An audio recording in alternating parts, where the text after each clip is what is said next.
राज्यात लाचलुचपत प्रतिबंधक विभागाने भ्रष्टाचाराविरोधात आक्रमक मोहीम सुरू ठेवली असून आता कुळगाव बदलापूर नगर परिषदेतील एका अधिकाऱ्यावर मोठी कारवाई करण्यात आली आहे। रस्ते कामांची बिले आणि सिक्युरिटी डिपॉझिट परत करण्यासाठी 6% लाचेची मागणी केल्याप्रकरणी नगर परिषदेतील लेखाधिकारी विकास चव्हाण यांच्या विरोधात गुन्हा दाखल करण्यात आला आहे। या कारवाईमुळे नगर परिषदेच्या प्रशासकीय वर्तुळात मोठी खळबळ उडाली आहे। मिळालेल्या माहितीनुसार तक्रारदाराची कंपनी रस्ते बांधणीची कामे करते।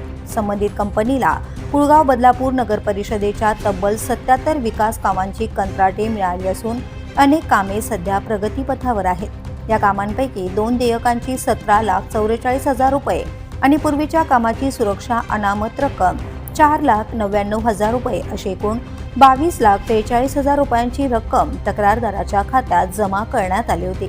मात्र ही रक्कम जमा करून दिल्याच्या मोबदल्यात लेखाधिकारी विकास चव्हाण यांनी 6% प्रमाणे 1,34,500 रुपयांच्या लाचेची मागणी केल्याचा आरोप करण्यात आला आहे।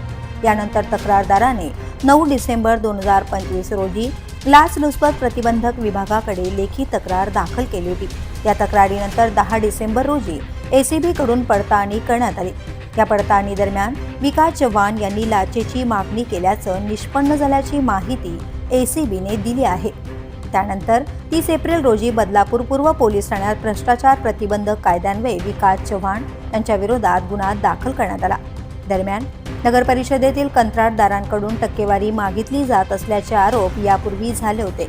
त्यामुळे या प्रकरणात आणखी काही अधिकारी अडकण्याची शक्यता वर्तवली जात असून एसीबीच्या या कारवाईमुळे बदलापूर नगर परिषदेतील भ्रष्टाचार पुन्हा एकदा चर्चेचा विषय ठरलाय।